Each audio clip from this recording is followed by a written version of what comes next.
We are live. We're live. Dave, all you. We're live. Well, wait till John. Let Johnny. He actually starts this. Do your cue, Johnny. Are we here? We are live. We're here? Okay, I'll go ahead and play this cue anyway. Here we go.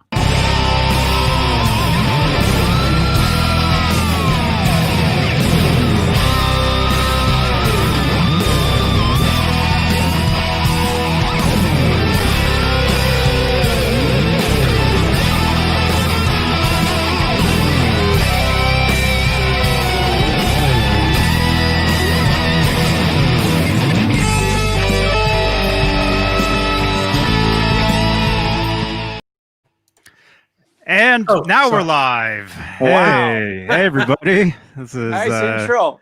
Thank you. Johnny Beane TV. It is 5:08 p.m. Pacific, which is 7:08 Central, 8:08 Eastern, May 29th, 2020. And we have a lot of people here tonight. We got Awesome. David Nesdall. Ow! There he is. Rockabilly The Riot. Gretsch. Jay Haddon. It's so not me. Yeah, where's the Floyd Rose? I'm gonna put one on one day. I'll put a Floyd on this thing. Nice. Man, who else? We got Miko. Michael, yes. Miko, what's up, man? What's up, guys? Hello. Nice to see everyone. Yeah. Good to see you, man. Awesome. And Ramy. Hey guys. Hey. Welcome. What's Where happening? are you at tonight, Ramy? Where are you broadcasting from? We're just outside of downtown Austin, so we're in a little area called Spicewood. It's about Nice. 20 miles west of the city. Mhm. Nice. Awesome. I really quickly, I was in a band that played South by Southwest about 12 years ago. What'd you think of that? Oh, I had a great time. I thought it was amazing. But it was crazy. It was a lot of people. Nice. So had you been to Austin prior to that, or at any other time of the year when it wasn't South by? Yeah, we had toured. We had toured there a few times over the years. Very cool. It's a lot different Nice. than not, when it's not South by. Mhm. My fiance is from Texas. She's from Dallas, and then she lived. Cool. She bought a house in a small town called Iredale. It's Not familiar with it, but it's about an hour north of Waco. Is that near Passchendaele? What? Passchendaele? It's an Iron Maiden song. I just, Sorry. I had to do it. Okay. Who are you? I'm still the new guy, Dave.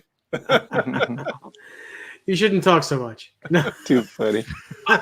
Too funny. Oh, man. Wow. Dave, Yes. it's all up to you, All right, Dave. so Get that Ramy, intro. when you were a wee Ramy, what music was going on? What were you listening to in your household? How that's a great question. did your musical career start? I was listening to Eastern music. So my parents are from Egypt, and they migrated here. I think I was 3 years old. But my father was a musician and a producer in Alexandria. And so I grew up listening to Eastern music, French music, Italian music, everything but 4/4 time signature. That's what I was gonna good. say. Yeah. That's what makes you a great drummer. Exactly. Well, That time signature. maybe. Yeah. But that's what I grew up on, man. Just a lot of different stuff. Beautiful music. Just different, Mm-hmm. That's awesome. That's great Wait. stuff. But I think What- that has a lot to do with your recording history. I mean, the time signature, even for Seal as an example. I mean, the time signature in some of those songs is just crazy. I mean, if anything, you're the one who wanted me to be. I wanted to become a drummer because of you. Even though I'm a guitarist, Crazy compliment, man. That's very, very kind. So I love that stuff. Was anyone in your family musical, like any your parents or anything? Any of your other just family members? Yeah, my father was a musician and a producer, and he really did not want to leave Alexandria, but his parents wanted to get all of their kids out of the country, and so everybody came to California, and he became a real estate agent. Far from, but yeah, I mean, music was always present in the home. We always had instruments, and I think I was maybe 4 years old when I started playing drums, and my father recognized that I at least had relevant or a relatively good time. And so he encouraged it. I didn't take lessons. I mean, he encouraged it as a hobby, and I don't think he realized it could have been a career here or in California where I grew up. And so it was more about, hey, this is a great hobby. Have fun with it. Play as much as you want. As long as your grades are good, we won't bother you. And that kind of was the deal. Yeah, they never encouraged it as a career, and so I never saw it as a career. And I was on a fast track to law school. Wow, that's right, law school. But I'm sorry to interrupt, but I got to ask now, do you think that maybe helped a little bit by like not forcing it as like, this is what you're going to do and making it seem serious at first? Do you think that kind of helped? That's a great question, man, because I've got 2 boys of my own now, and I could very easily coach their career. Yeah. At least to the best of my ability. But my wife and I have been really reluctant to do that. And so I'm probably because we do look back, you know, and I think, man, it was really great not to have that pressure or, you know, or a lot of money invested in lessons and this and that, and this high expectation. It was an expectation, but it was more around just get good grades, man. Don't be a knucklehead. Don't get arrested for anything stupid. And, you know, just keep it straight. But then drum stayed fun because it wasn't like this, like you said, the pressure thing. Because, you know, I have 2 kids now, a 3.5-year-old daughter I got a mini drum kit back there for her. And she wants to play it. She can play it. She always says, I play drums, but I don't want it to be one of those things where like, I'm like, you have to sit here and play. And I think, you know, that can be a good thing when you don't force your kids to do things, you know? I think there's always a positive and a negative, right? I mean, if I look back, I remember being in LA, you know, later in life and really getting into doing studio work.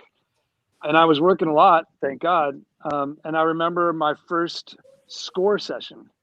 And so, you know, up until then, you walk in and either the band is there to play or there's a producer and engineer and they've already got the track cut. They just need drums or whatever, you know. It was just very simple, I guess. But walking into a score session where there's a live orchestra and the sheet music is like 4 or 5, 6, you know, and I didn't read. I didn't even know how to read music. I think in that moment I was like, I can't believe my dad didn't push me. Like, what was he thinking? Same. I mean, I got through that session and I actually enrolled in a junior college for a semester just to learn harmony and theory and stuff. But yeah, you know, it's again, there's a plus and there's a positive and a negative, but all in all, I'm very happy having been able to make a career out of drumming at the time, and I'm happy where I am now, where it's, you know, kind of progressed into other business ventures around music. And so did it work? Yeah, it worked. I guess so. Yeah. Exactly. Awesome. And you're self-taught, right? As far as drums? I'm self-taught, man. I am a student of the radio. So, you know, we had a stereo at home and I would blast it. As soon as I got home, blast it as loud as I could. Didn't have headphones back then. And I just pretended I was a drummer of every song that came on the radio. And that's how I learned. Yeah, same here. Played against So would you say that was your inspiration into becoming a musician, a drummer? What was the main inspiration? What made you want to do that? Man, you guys are like full of good questions. This is what we do for a living. It's just the beginning for a living. Yeah. I mean, we're gonna have to have a part 2. The irony of that is if I grew up actually more immersed in music, I could say, well, this drummer and this drummer at the time influenced me, but I didn't even know who the drummers were on the records. I was just playing to the songs. So then, what song? And so, Mm-hmm. what's that? Can you remember was there a favorite tune? I know this is going to be crazy, but I know the questions are just whatever. But Yeah, I mean, do you remember that moment when you heard like a certain song and you're like, this is what I want to do? You know? Yeah. So it is a little bit weird for me. It wasn't a song. It was a moment in life where I was I was in law school, and you're gonna laugh, but I was working as a probation officer. And That's what my dad did. Okay, well, the really quick story for that was I knew if I could work with the DA, which is what probation officers did, then I could graduate law school and immediately get into the courtroom. Otherwise, if I went corporate, it would take me years and years and years. And so that's the long and short of that. But yeah, driving to work after school and just being completely lifeless when it comes to passion. I just felt like I was doing everything that I did not want to do. And in my mind, you know, I thought, if I stopped today, if I got to work in the next 20 minutes and said I quit, and then drove right back to school and said I'm dropping out, what would I do? What would I want to do? And I was like, I got to play music. I've been playing music since I was 3. I hardly ever play with a band. I don't even know what that's like. You know, that's what I'm going to do. And so that's what it was. It was a feeling and a very quick decision. So quick that my family thought I was, you know, drinking too much or on drugs or something. It could not be a consciously, you know, intelligent decision that you made. That must be one of the most intoxicated decisions you ever made. But that wasn't the case, you know, at all. Because we all come from parents that you have to fall back on something. You have to have a real job. Music is not a real job. That's what I was going to say. Yeah. I had a fallback. Yeah. Yep. Wow. Now I think once I immersed myself, so I did that day. I did quit, and I drove right back to school and dropped out, and I got into a 8-piece ska funk band. And was that the first college band you were? I think you've talked about it before in other interviews. First college band was that? It's the first.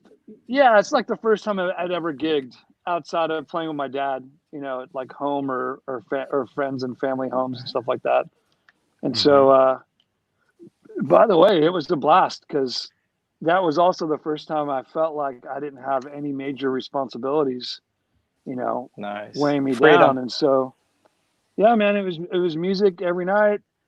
And, you know, I was like, wow, drinking's fun when you play. And that was a unique thing. And I never got into drugs, but yeah, it was a season of discovery. You loved it so much. Yeah. Didn't you get into like 8 different bands at one time or something like that? That came later. I think what happened was about 8 months in, I realized that it was lots of fun just touring around and playing, but that I had to do something responsible. So I started to map out. Yeah, I started to map out what a career would look like. And one thing led to another, and I decided, you know, I like this whole I want to be a studio drummer thing. I like being in the studio. This is fun. And so I committed to wanting to be a session drummer. And, you know, at the time I was living out by the beach in Ventura and moved back into town and joined as many bands as I could to get myself out there. Wow. That's awesome. Crazy. Well, that's cool. How did that transition into studio work? Did you make a contact out there playing live, or how does that work? I literally snuck in the studio myself. No, it's a great question, and I think I will say definitely there's forces at work that I can't explain. You know, things happen that you can't actually make happen. But the things that I did focus on was I knew if I played with as many bands as I could, you know, having 0 to 0 money, I could at least practice every night if the bands were paying for rehearsal space, you know? Yeah. Mm-hmm. Yeah. And then B, as long as I was playing out in LA, I assumed that somebody would hopefully, go, hey, that guy's okay. Maybe we can get him on a record cheap or something. And then the third thing is some of those bands ended up going in the studio, and you meet engineers, you meet producers, and they're like, well, that guy was okay or whatever. So I was banking on all that stuff plus all the luck I could get, plus anything Networking. else that came my way. Mhm. Yeah, Well, look, it seemed to work. It's I think it did. it did. It did. I was very, very grateful. I got the ear of a couple producers, and that turned into more sessions and more records. And then I joined a few bands over the years that were all on major labels, and that helped the networking as well. So what was the feeling that was going through your body when you found out you got your first professional gig? And who was it? Also, Well, the feeling happened after the session, because one of the first sessions I did was a friend of mine was producing this hip hop trio. And he was like, man, they want to do live drums. And guys, this is like 95, 96. So oh wow, it wasn't that, like it was like everybody was using MPC, the 808s. Nobody was like, we don't want live drums on hip hop. That's lame. Yeah. And so I was like, no, these guys are really rootsy and they want live drums. But here's the kicker, man. I got free studio time, and it's from 1 to 5 in the morning. It's like, all right. So for a week, I dragged all my crazy, vintage drums in there, different kicks and snares, and played a bunch of, break beats. So it was live, but it was on an MPC, and so they would track 8 to 16 bars at a time, and then they would loop them and stuff. Well, that became the first Black Eyed Peas record. So they got signed to Scope. That record went crazy, and then it was like, oh, that guy plays live hip hop. Let's get him on more records. So it came after. Like, wow. Yeah. That's awesome, really cool. man. That is awesome. It don't get much better than that. That's a great story. No kidding. Lots of fun. Lots of fun. So then you transitioned into, so who picked you up before Seal? Was it, so just you did a lot of the studio work and then you shot off to Seal, or was there another musician prior to Seal? No, man, I really got into the studio world. I knew from me talking to my peers at the time, that's like, if you could get into the studio and the steady studio work, that was a legitimate thing. And you didn't want to leave town, because then you wouldn't be, that call anymore. And so that's what I committed to. And that led to like jingle work and a couple of co-writes in movies, and just it started to really work for me. Wow. And the Seal thing was actually my first major tour. Wow. So really? When that came, awesome. it was interesting too, because it wasn't an audition; it was a call from the music director, and he was just it's like, hey man, we want to know if you want to go on the road. I was like, is this a prank call? Like, what's going on here? What is it? And they're like, That's no, so man, cool. this is so and so Seal, and we saw you play a couple of nights ago with blah blah blah, and think you'd be a good fit. Before we call all these other guys who are A-listers, do you want to do it? I'm like, that's yes. Awesome. And that's awesome. That's how it went. Kind of crazy. So you had your own tone, you had your own sound, and I know, again, by researching a lot of your work and stuff like that, you created a lot of, put together different sets that would resonate with you in particular songs. Maybe that's, and then that transition into obviously where you're at now. So can you speak a little bit to that?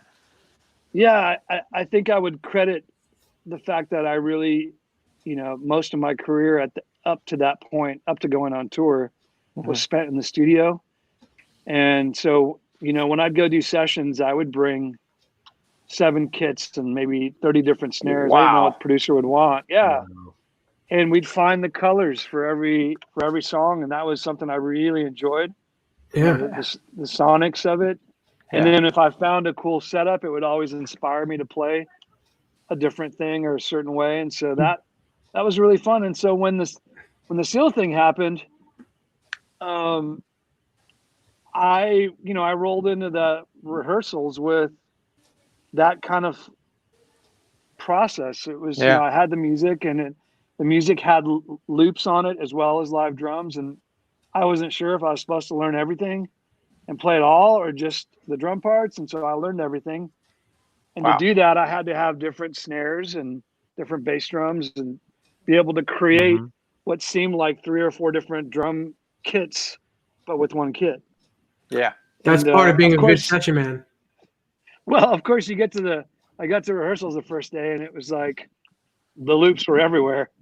Wow. And I was like, well, I did learn this stuff. You guys want me to at least play it live? And he did want it played live after, I learned it and he heard it. He said he liked it better. And so we went with it. Yeah. And so it was a lot of fun.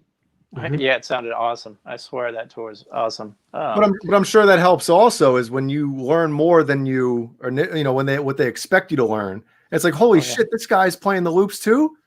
Like, exactly. That's awesome.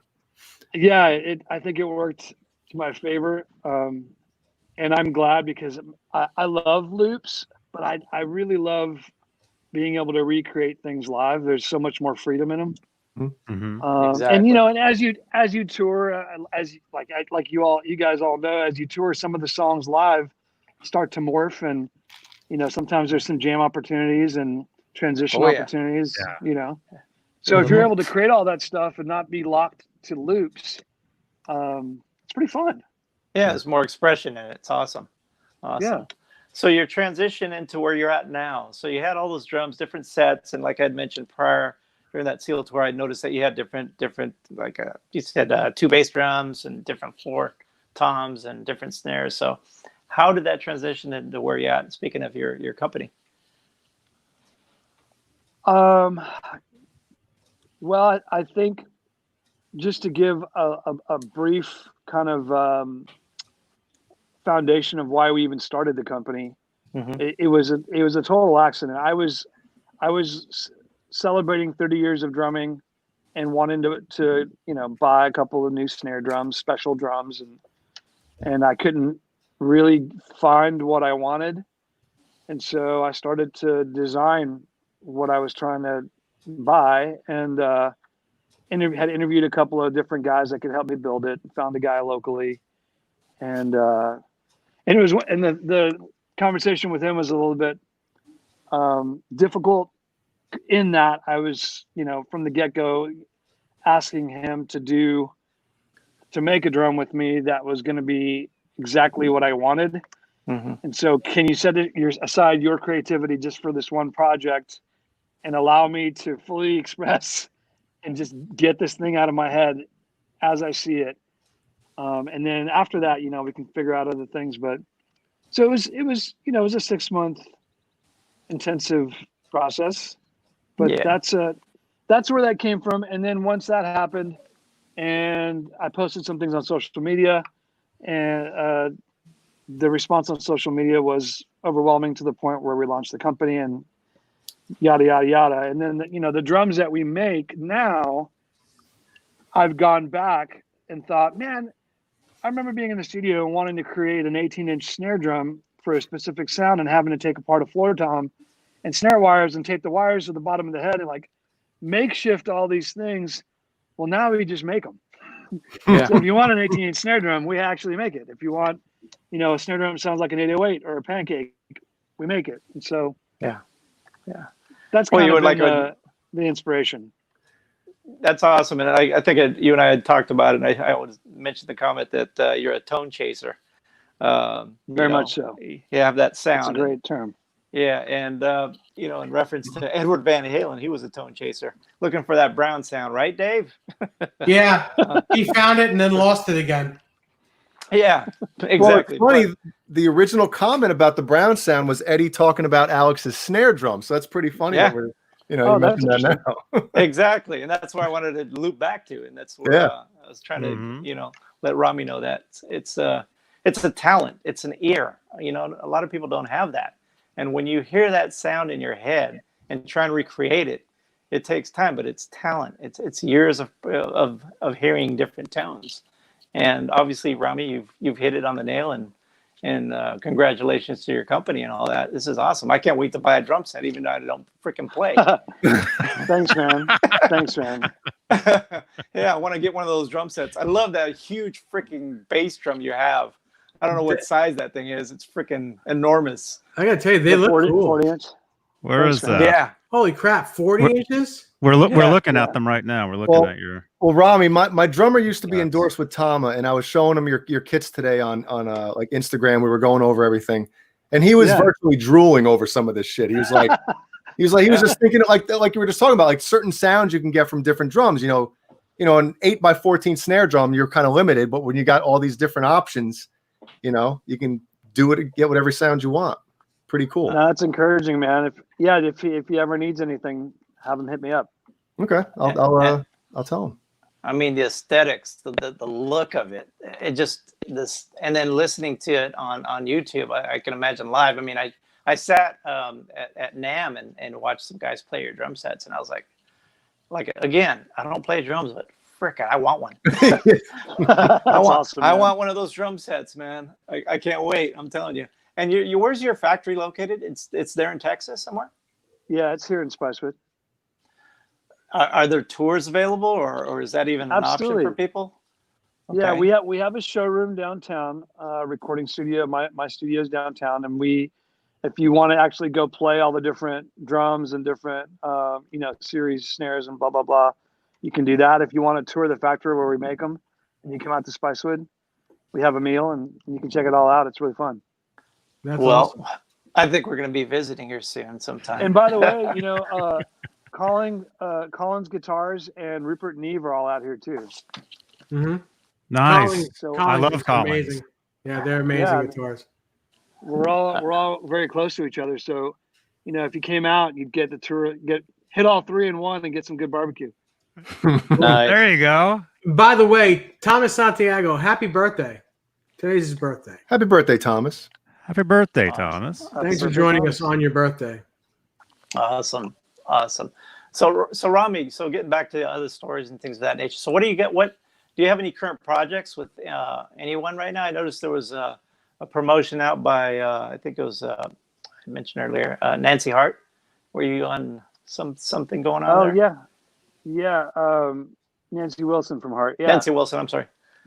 Yeah, we did a project together at the middle to end of last year, and I think one of the songs just released, and then there's some more coming, and that was a fun project, really fun project. It was Nancy, myself, Eric Tesmer, who's a local guitarist, singer, songwriter, and David Rice, who's a local producer.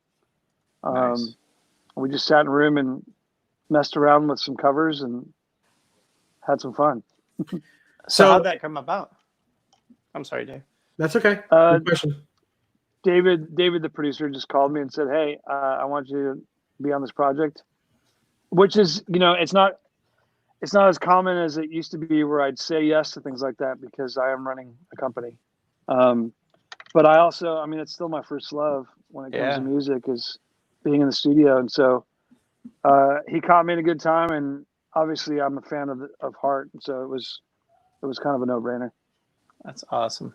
Dave, I'm sorry, go ahead. No, well, he answered already. I was going to say, if Nancy decides to go on the road and she asks you, would you say yes?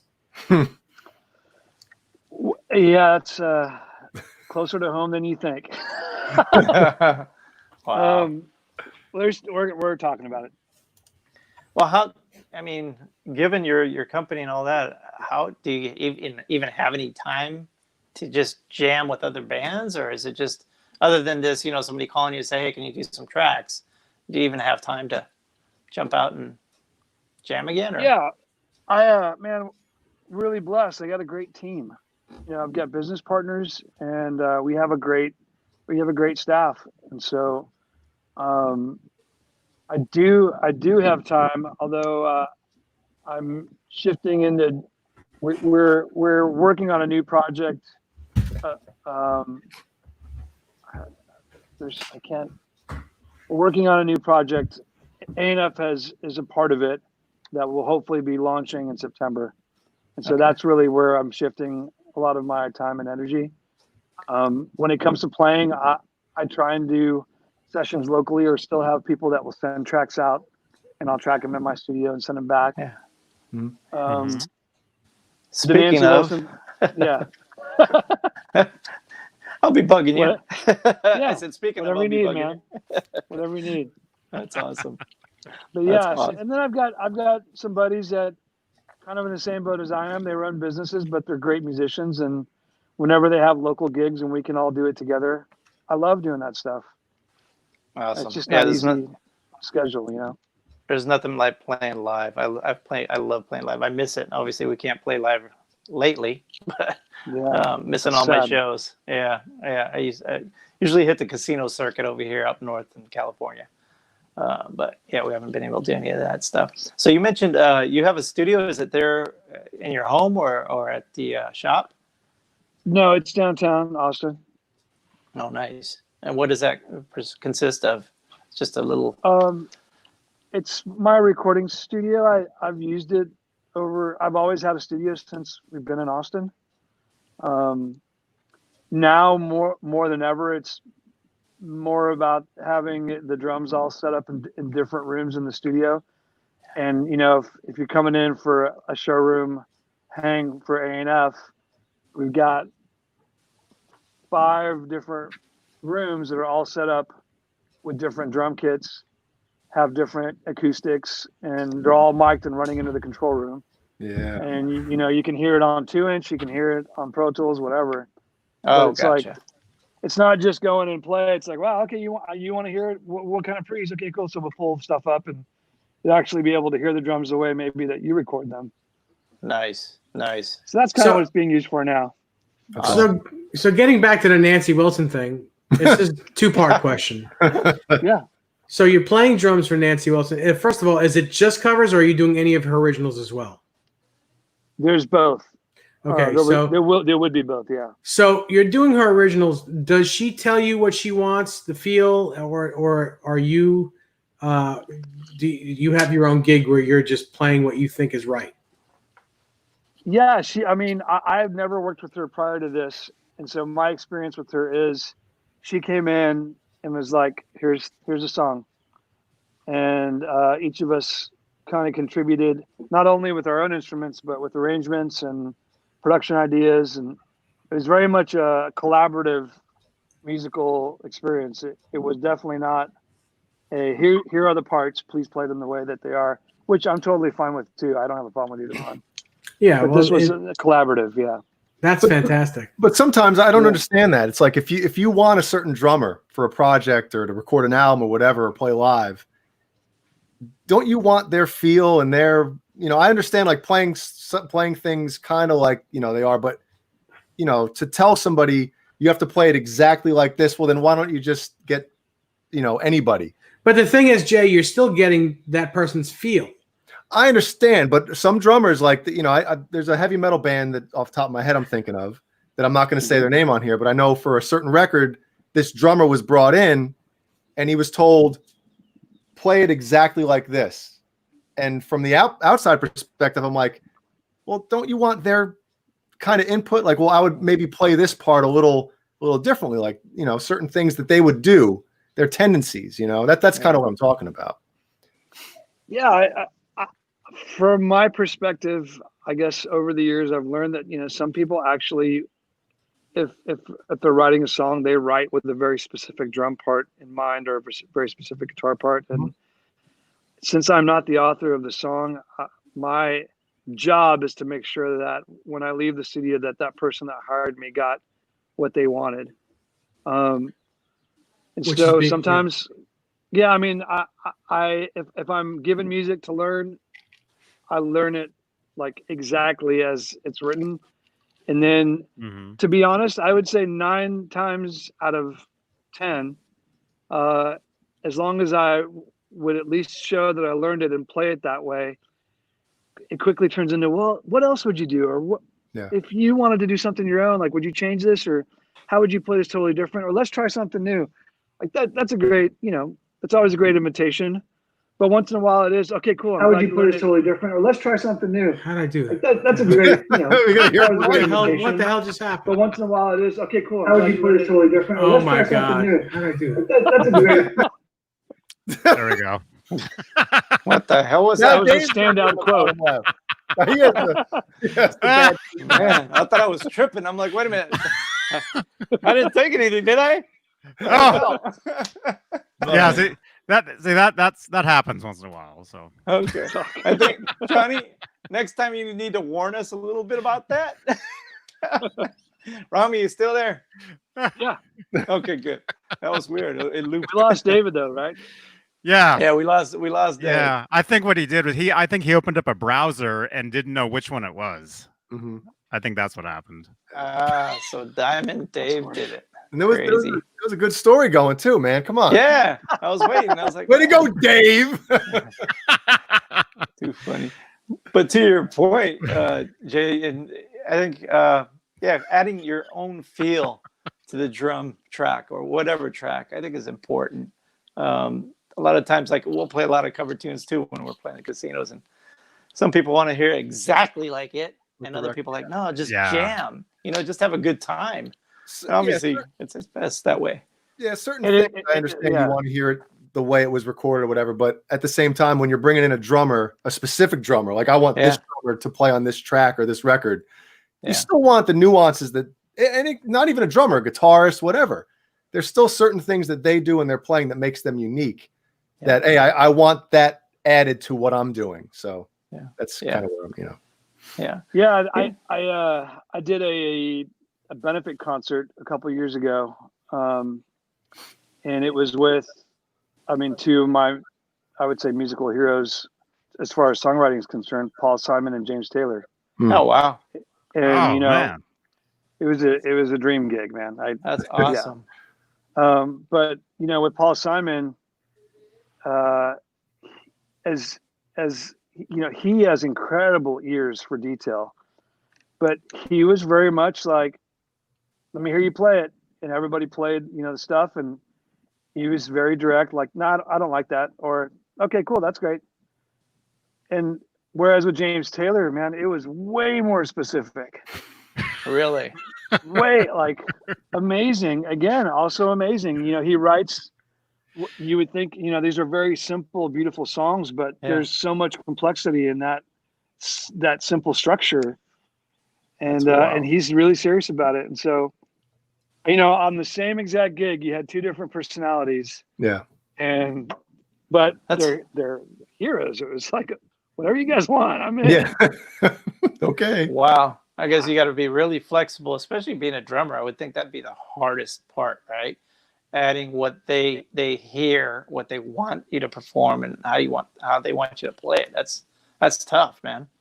So I think it was tough for everybody, but also extremely fun. Once we got on stage and realized who you were playing with, you're just like, this is crazy. So speaking of that, what do you remember as your hardest gig or hardest maybe a recording session or something of that nature? Anything stick out? That's a very easy question for me. I worked with a Japanese artist, and he's like the equivalent of Bono in Japan. Oh, really? Wow. So much so that he can't live in Japan. He lives in Beverly Hills. But he reached out. It was 2012, I think, and asked if I wanted to come to Japan and play live all the records that we had recorded over the years in LA. And it was kind of a long thing. It was like 12 or 13 weeks, and I had my wife and my two kids, and I did not want to leave. Yeah. And so he flew us all out. He flew the whole family out, put us up in a really nice condo in Tokyo. And but this stuff, man, this was like prog rock metal. It was definitely in the studio. It's different because in the studio I saw it as a challenge for that day. Right. Mm-hmm. Yeah. This is like a challenge every day, for 12 weeks. And it kicked my butt, man. Wow. And, his whole band is Japanese, and they were all very meticulous about their parts. So, much to what we were just talking about, like these guys were very particular about every single part. And I'm not a double bass drum pedal guy. Like if I can do it with one pedal, I'm good. Mm-hmm. Yeah. And it was like tons of double bass drum pedal Oh parts. my god! Oh And my so god! I had to learn them with one foot, which was Whoa, killing me. really? That's crazy. Even more Yeah, so. man. Yeah. Damn. I mean, I was definitely in shape at the end of that tour. I was gonna say, I was so, fantastic. so one leg is bigger than the other, huh? Yeah, man. Wow. That was a tough gig. Man. That's nuts. Yeah. Okay, so let's go the opposite direction. What was the best one that stands out? The most easy, the one that you'll always remember. I mean, as far as tours are concerned, that Seal gig was, I mean, once I had the songs down, and honestly, I was given a lot of freedom to kind of do my thing on those songs and not, Yeah. not play the exact loops or whatever. But Right. that was a really fun season of life. Dude, that I was tour on was stage, and I was on stage with musicians that were 10 times better than I could ever imagine. Like I can't I remember. was World definitely class, the right? World odd class man musician. out. Yeah, I was just like, what? When are That's they getting cool. the real guy to come in and play this stuff? Yeah. That'd be me. That'd be, how did I end up here? That's awesome, man. That is so awesome. So, Yeah, that was great. how long did it take for you to prepare that tour? I mean, they give you they give you a call, say, hey, we want you on the tour. So, how long did you have to prep prior to going on tour, getting all the Yeah, so it songs was an down? interesting thing. It was the call came, and it was like, we got to do a week in Switzerland on Tuesday. I got the call maybe like on a Tuesday, and a week from Tuesday, we had to be in Switzerland for a week. But don't worry, we're just playing the tracks for TV promotion, so you don't have to really play, but you got to fake play. Oh wow. I was like, okay. And then after that, I had to come back, and because I had records booked still, and so I came back, did the records, and then learned the music. It took me about a week to learn the music for the first part of the tour, and then we were in rehearsals for a week, and then we were on the road. Damn, really? Yeah, it was kind of crazy, man. That's quick. That is very hard. Especially I think at that level, you're kind of expected to Pick things up. get in and do it. Yeah, if you got to get in there and you don't know your parts, I'd imagine. Well, I saw later that was not a good thing for others that did that. Wow, I can only Wow. imagine. So speaking of that, so what's your biggest tip on that? I mean, how did you? I mean, for you to step into those shoes and just hit it, you obviously had that experience prior. Learn it as it's written. God, Get the freedom once you're there, but get in there and learn it as it's written. Obviously, I went above because I learned the loops too. Yeah, everything. Yeah. But if they would have said, no, we're using the loops, man, you don't have to play those. I learned everything as it was written. That's awesome. And then, that gave us freedoms, but that's always my advice to drummers. Like, hey man, if you get music, and even if the artist tells you, try your own thing, still learn what the artist has as well. So at least where it's starting. Always, Awesome. always stick to the recording. So, are you listening to those recordings like nonstop, like all the time? Just like what I do. Like if I have to learn somebody else's songs, I play guitar. I'm always listening to the songs, like in the car as I'm driving, as I'm sleeping. I'm wearing earbuds. You just get it burned into your head, where it's almost like it's like. You get to the point where you're playing, where you want to get to the point where when you're playing somebody else's stuff, where it still sounds like their stuff, but it feels like it becomes your own in a way, if that makes sense. 100%. That's exactly what I do. I eat, live, breathe it. And you said you don't read either, right? Well, I do. I do now. You do now. At the time when I was doing sessions in LA, I didn't until I went back to junior college for a semester. That's wild. But drums is the instrument though that you can learn a lot of it just by listening to it. If obviously there's some nuances and stuff that you have to kind of get in there and muscle memory thing. But if you're listening, you're like, okay, for guitar, it's like, shit, I got to sit down and actually like figure this crap out. Yeah. No, absolutely, man. I had the utmost respect. I'd worked with some great, guitar players, Tim Pierce and John Landau, doing sessions with those guys. Cool. Yeah. They're amazing. And, we would just talk about that a lot because they'd tease me all the time about that specific thing. Oh yeah, go ahead, man, do your one take and get out of here so we can learn the song. You know, it's like, hey man, I Wow. get it. Like I'm not playing chords. You know, like Yeah, you just I get it. practice on the way to the studio on the steering wheel with the pedals, you know? Yeah. Wow. And you know, and if I'm gonna layer a song, it's drums and a shaker and a tambourine. Like these guys are doing 20, 30 guitar tracks on a song. So Yeah. it's a different deal. I always was in awe and respectful of that completely. That's Mhm. awesome. So go ahead, Johnny. Oh, I was gonna say, so if you're doing sessions for a record, you know, so they'll send you, I guess, demo tracks of maybe that somebody else did, or do they send I you? wish. Do they send you like Wow. drum machines of stuff, or because you're like, you're first, you know, the drum. Yeah, man. You're leading it. So Yeah. what? Those, I mean, most of those sessions, most of like for all intents and purposes, I'll call them the major label sessions, you know, Yeah. or major artist sessions. Mhm. You get in, you listen to the song, and then you play it. And if it's good, then you play it a couple more times. If it's bad, you change what you did and play it a couple more times. So a lot of it was that. Some of the sessions where it was like the third time the single is being recorded, it was like an assimilation of stuff that already existed, and you came in and you had maybe, you know, an hour to track drums, and you just give it a couple of goes, and if they liked it, great. If not, the other drummer come in and play it. You know, Yeah. That's it was wild. so many different ways of doing it. No kidding. On the other extreme end, I don't know if you guys are fans of Buckethead. Yeah, But Yeah. definitely. he's a monster player, amazing human, and we did a project together where he would go to the studio and he would spend, you know, maybe a day playing whatever he wanted to different tempos, and then I would come in. I wasn't allowed to hear the songs. I would come in and push record, and whatever you did on that take was what he kept. Get the Whenever hell you- out. No kidding.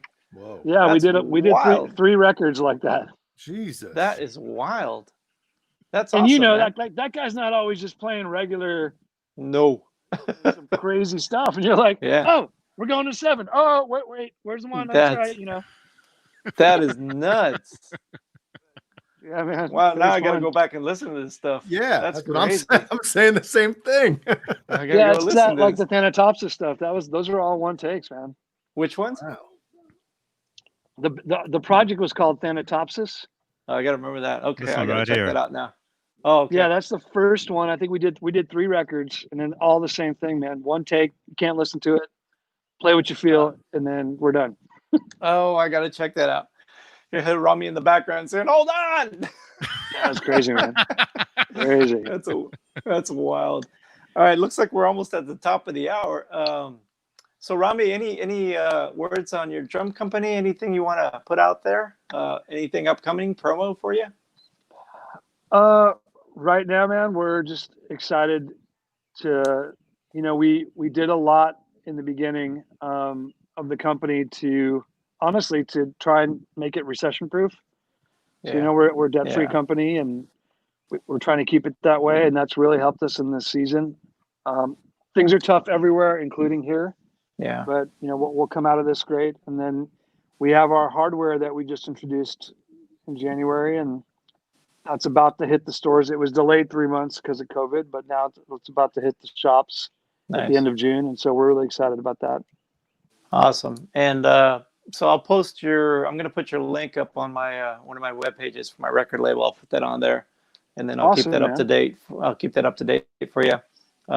I definitely want to come out and visit you, but I definitely will be in touch. As I mentioned before, you know, being in the Grammys for, I think I'm going on 14 years now. I got to submit some tunes within the next couple months. So I'd like you to be a part of that, and let me know, man. We can record something. Awesome. Love to do it. Awesome, Johnny. Back to you, sir. Hey, so yeah, so we're on your website right now. Yeah. And, Man, these drums, man. I mean, if they look, I mean, they got a sound as amazing as they look, man. I mean, this is, I can't believe. I'd like to think so. I can't believe some of this stuff. I mean, Yeah.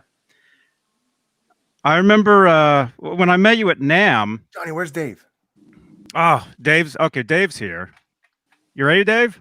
He's been ready. Okay. All right. What you were saying, Johnny?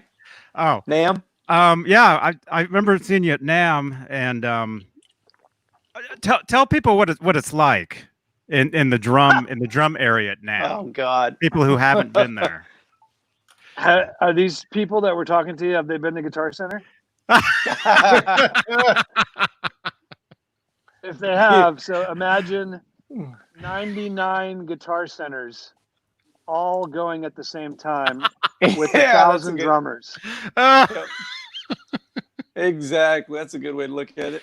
True. And that's about 10% of it. Wild. That's It's right. crazy. It's crazy loud. It's really difficult.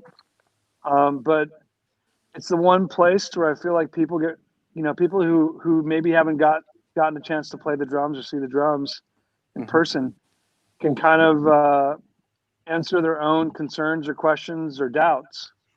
And so that's why we do it. It's really important to us. Yeah. Plus, you want to, you got to feel it, touch it, right? Hear Yeah, it you got to. in person, most definitely. Sound That's is at awesome. the top of the list, though, Johnny. In fact, to what you were saying, sonically first, the aesthetic was kind of as a result of wanting to make things that were simple and solid, built, solid. And so that's why it's raw brass. It's all raw brass. And then I love a clean Art Deco design. And so that's what you're seeing translated there. But it's always about the sound. Oh yeah, yeah. It's always. I mean, I always, I play guitar, and I don't care what my guitar looks like. It could look like Right. it could look like, I mean, Eddie Van Halen built a guitar that people thought looked like, crap, But now it's just a legendary instrument, but it had that sound, Yeah. But no, for myself, I really don't care what my instrument looks like. It's all about what it sounds like, and if it, whatever works for the job, for the session, for touring, whatever it is, whatever works. Yeah. Most definitely. But Awesome. I want to ask a question because my drummer asked earlier. He likes his snare drums pretty cranked. He likes that high pitch, ringy snare. Yeah. So he was wondering. He's like, ask him, the difference between like a wood hoop. Can you really get can you crank a snare as much as you would be able to crank a metal hoop to get that, really high pitched snare? I mean, without getting too geeky on you. Get geeky, please. Okay. I like drums more than I like guitar, even though I play guitar. With a wood hoop, if you got a steam bent wood hoop, which is basically a solid piece of wood that's steam bent, then yes, you could crank it, no problem, and it wouldn't mess with the integrity of the hoop. And whereas if you get a ply hoop, which is about 99% of what hoops are made, the way hoops are made now, probably not so much. Now, as far as getting that ringy thing, that has more to do with the shell than it does the hoop. And so, like, when you guys want that kit that you have up, that video, you can listen to that video and listen to how ringy that snare is, and that's a maple snare with maple hoops on it. You wouldn't expect that, but it's because of the way that the shell's made. Johnny, can we hear that? Can we hear that through here or no? And he's gone. He's trying to start talking about drums. Johnny's out of here. He's trying to log back in. Oh, I just got his text. Dave's gonna lock Johnny out now. He's a hold on. I only wish I could. Sorry, Ramy. A little technical here. he also asked if like if you were to order, let's just say a full drum kit now, let's say a 6-piece, 7-piece, whatever, or 5-piece even. Like how long would it take? Because everything's handmade. I understand that. Yeah. Like what's the turnaround time if you wanted a drum kit? You know? Yep. Our drum kits are 12 weeks. Snare Mhm. drums are 8 weeks. That's not bad. And everything's Wow. made to order. Outside of this whole COVID craziness, we're rarely run past our lead times. Usually it's before. Now, are you guys back in business, or are you still not working? No, we've been in business, and ironically, our issue, because we've been following all the different local like rules and guidelines for manufacturing, lots of space and all the protective measures. But you know, like Remo has been shut down for a month and a half, and they make all our drum heads. Oh wow. So that's been difficult. Some of the shops, well, all of the shops were closed for a while, and they couldn't receive drums. So it was really circumstances outside of our control, or outside of our shop at least, that caused the delays. Yeah, I mean, in New York here, we just did a soft opening this week. You know, Okay. so it's just everything is just starting to open up again. Well, I'm in South Carolina and nobody gives a shit around here, so everything's open. Nothing there but trees, trees and golf courses. Wow. There he is. There's Johnny. He's back. Yeah. Awesome. Man. Back to you, Well, I got to Johnny. tell you, listening today to to some of the drum kits and some of the players that that you endorse, or that that endorse the product. Yeah. So those drums sound amazing. Thanks, man. And there's different, like you're talking about earlier, getting different sounds and stuff.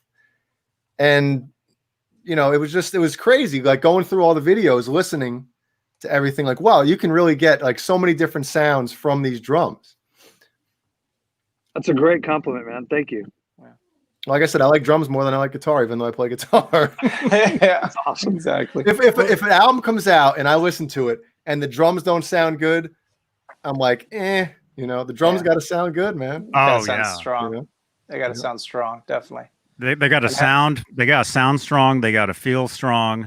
Because And that's they, that's what you layer everything else on top of the drums, and that goes for recording and for live. You're always if the drums are off, everybody's Yeah, and, Exactly. and when I mix, I start with the drums. I mix the drums Yeah. first and then build everything Same here. around them. Mhm. same Yep. here. And then you Yep. gotta have a badass drummer like Ramy. Yeah, Oh, there yeah. you go. It There starts you with go. that. Awesome. Ramy, I know you got an hour here. We thank you for your time. Johnny, I'll turn it back over to you. And I'm sure, Ramy, I'll be in touch. I got some more Yeah. gifts for you. Oh man, that was very kind of you. Thanks for the scars, dude. No problem. Got some more, buddy. That's Johnny? awesome. awesome. Well, Ramy, great having you, man. Hopefully next time there's a NAMM show, we'll be there and We we'll can- get to hang out, because Michael and I we haven't seen each other past 3 years, 4 years, Yeah. besides this last year, Something like this that. last time. Yeah. But yeah, we at NAMM we hang out all the time. Yeah. We're Yeah. always together. Awesome. And maybe do a live show there for you. That'd be great, huh, That'd be fun. Johnny? Well, that- thanks for yeah. having me, guys. Yeah. Really appreciate it. Anytime. Well, where can Awesome. everybody go to find out more and to your social media and all that stuff? Yeah, our website's A as in Apple, N as in Nancy, F as in Frank, drumco.com. And all of our social media handles are the same thing, A&F Drum Co. Very simple. Mhm. YouTube as well. If you don't find the videos that you want on our website, we have a YouTube channel with tons of videos, and everything that we post as far as that's recorded in-house has no processing on it. So what you hear are the mics going through the pre's and into Pro Tools. That's awesome. Very Yeah, cool. man. Awesome, Nice. Ramy. Thank you again for your time, buddy. I appreciate it. And My pleasure, we all guys. do. And Dave, I'll be in touch. Yeah, please do. Awesome. Thanks, It was bud. nice meeting you guys. Nice meeting all you guys. Nice Thank to meet you. Awesome. Have a good Take one. care. Take care, bud. All right. See ya. All right. See you guys. Awesome. Thank you Thanks, so Johnny. much. That was good. Oh, you're welcome, man. And we're still live. We're still here. Let me just say thank you to our channel members. Where's the where's the card? Oh, there it is. Right there. Oops. Our executive producers, Charles Green, Robbie Johnston, Music Therapy Laz, David Ennis, Thomas Santiago, Mike Neese, Connor Johnson, 5150, Michael Smith, Some Dave Dude, and Steve Carmichael. Steve Carmichael. Thank you so much. And to our channel members, thank you. And this is on YouTube. Awesome. YouTube members. And if you'd like to become a channel member, just click the join button below. And is this next week? Ooh. Yeah. Right? June Wow. 5th. That's next week, isn't it? Next Friday? That's next week. All right. Next week, Greg Renoff will be here. You might remember him from Van Halen Rising. He's got a new book about Ted Templeman, a platinum producer's life in music. So Greg will be here. And, we just connected. Yeah, he's pretty cool. Nice. He's great. Yeah. He's great. All right, awesome, guys. Thank you so much for watching, everybody. And we'll see you tomorrow night with John BL and Saturday Night Live. So Woo. have a good night. Bye. See ya.